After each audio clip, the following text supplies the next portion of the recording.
Welcome back to ADHD Whiskey. My name is Matt, and today is 1 Ounce Wednesday. On 1 Ounce Wednesday, I take a sample that I've received from a viewer or a patron or a friend or a foe. I take that sample, and then I pour it into a glass, I swirl it, I smell it, I taste it, I review its ass. And today's sample is another sample that's been supplied by the glorious Jim M. Today, we're not drinking Old Fitz. Or very old Fitz. No. Today, for the first time ever, I am tasting very extra old Fitzgerald. Bottled in friggin' bond.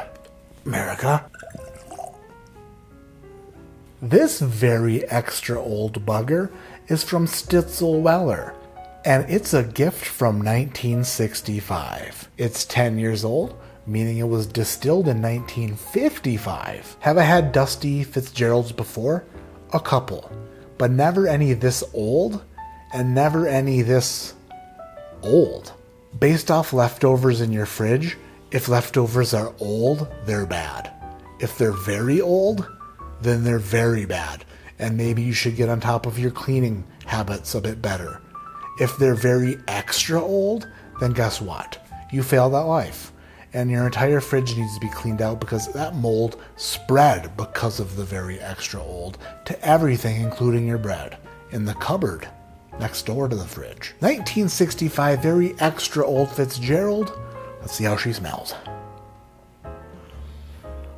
Wow. Whoa.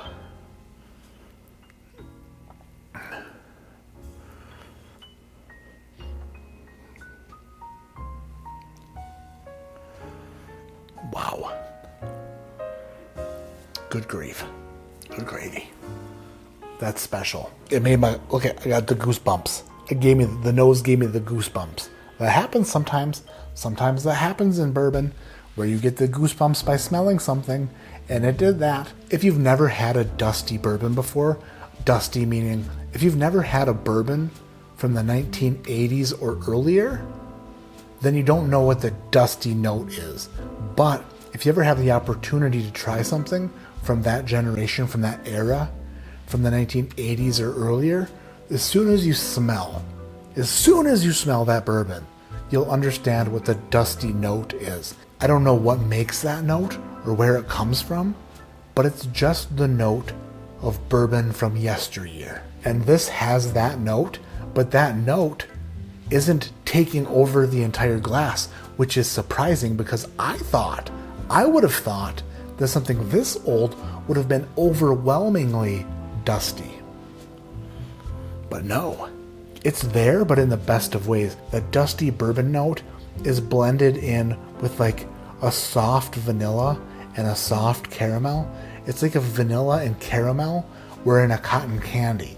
It's fluffy and light. A little apple.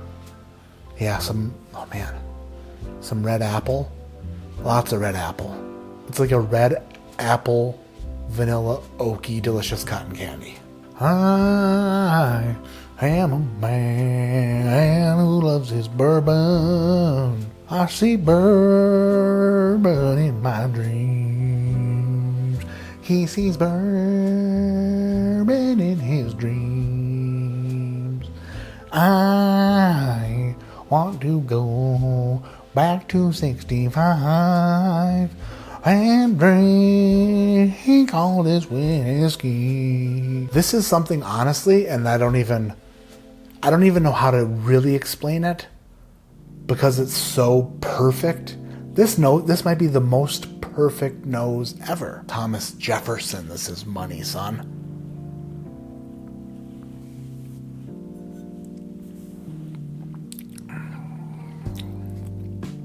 Wow. Okay. Wow. That is amazing. Although the nose is very soft, the palate is just as soft or softer than the nose. There's no flavor bombs being ignited in any part of your mouth. It's just an even coating of delicious, sweet, fluffy, light wheated bourbon. And it's glorious. It's magnificent. It's brilliant. It's breathtaking. It's enlightening, astounding, perplexing, shockingly awesome, titillating, plantar fasciitis. It's generally good. So sweet, so soft, so delicious. It doesn't really drink 100 proof. It kind of drinks below that. Kind of drinks more like a 90-ish proof bourbon. If you ever find yourself in a bourbon bar, a dusty bourbon bar, and you see these old Fitzgeralds on the shelf, the old ones from like the 70s, 80s, 60s, whatever, definitely take a look at them. Definitely worth a pour. Thank you, Jim, so much for this pour. Absolutely love it. Giving dusty bourbons a score is difficult because it's like they almost deserve a scale of their own. 1965, very extra old Fitzgerald receives a score from me today of 9.3.